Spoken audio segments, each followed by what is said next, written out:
Sapul sa CCTV ang pagkaripas ng mga batang ito pasado 3:00 ng hapon noong Martes, July 28 sa Barangay Bunwan, Bukig, Dagupan City.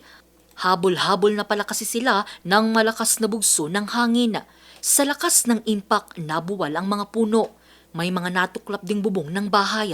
Basa rin ang mga gamit ng bahay na ito. May incident po ng buhawi. Pagka may mga yung tinatawag natin na thunderstorm, yung localized thunderstorm. Doon po nabubuo yung buhawi. Pero madalas po dun sa yung malapit po sa mga coastal. Nagpapatuloy ang assessment sa kabuang pinsalang dulot ng buhawi. Samantala, pansamantala namang isinara sa mga motorista ang Barlig-Buntok Road matapos gumuho ang pinagsamang lupat bato sa kalsada pasado 10:00 ng umaga kahapon, July 29. Dulot yan ng walang patid na ulan sa Mountain Province. Agad naman nagsagawa ng clearing operation pero nananatiling one-lane passable ang kalsada.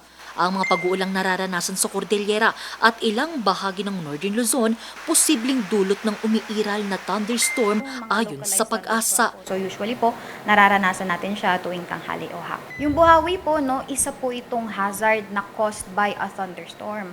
So yung buhawi, kailangan niya ng weather instability at saka wind shear para mabuhay ito. So kailangan, 'di ba, since pataas po yung warm moist air natin, no? So, may certain thunderstorm tayo na nakikita na nagkukos ng buhawi, which is ang tawag ay supercell.